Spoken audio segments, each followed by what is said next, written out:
India will leapfrog like it did with the telecom sector, banking and the railways with Shinkansen coming in a few years from now, he said.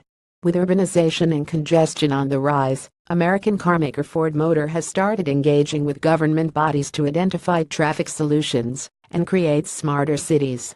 Raj Rao, the chief executive of Ford Smart Mobility, says shared mobility will play an increasingly important role in the transformation towards better transport solutions. The automaker, he tells Sharmistha Mukherjee, plans to be a part of this journey to grow sustainably. Excerpts the vision behind the experiments Ford Smart Mobility is undertaking. When you think about the city of tomorrow, the kind of expectations consumers have about what companies need to try out in that world is not limited to just being a vehicle manufacturer. They expect you to be a service innovator so that they have more reasons to buy a vehicle. I think all the work we have been doing through these experiments is learning about that aspiration.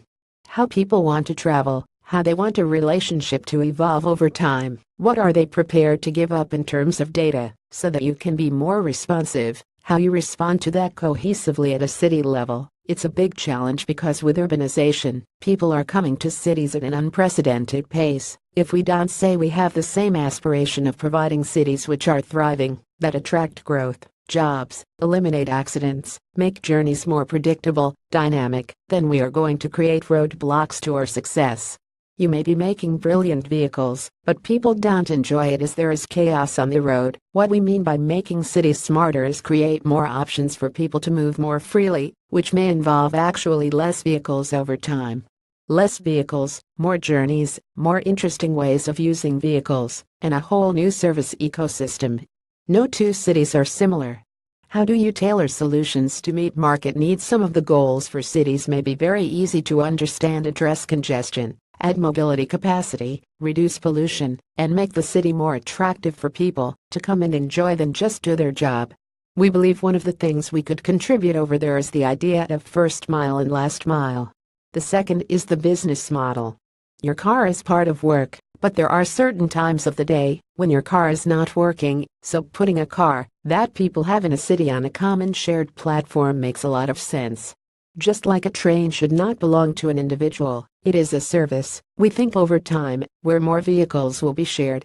What is the kind of work you are doing in India? Our view here is that there is a new vision for India, which in 2015 was formally defined by Niti Aayog. On the vision of City of the Future, 3 things were made clear. More things have to be shared in mobility, more cars will have to be electrified over a period of time, and they have to be connected. That is the DNA of change for India. Very few countries have done that. That is inspiring.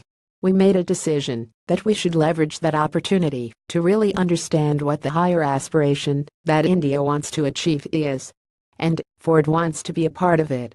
What is your understanding of India's strengths and challenges that will surface while adopting future mobility solutions? The big positive is the user demand. We are talking about a market that has 1.3 billion population. Of this, 32% are aged under 20, they have not reached the productive years yet.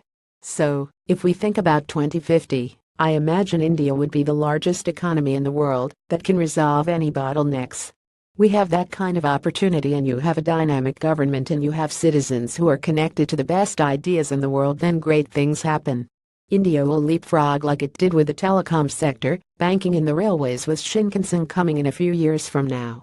The world is there to enable all this simply because of the size of the market.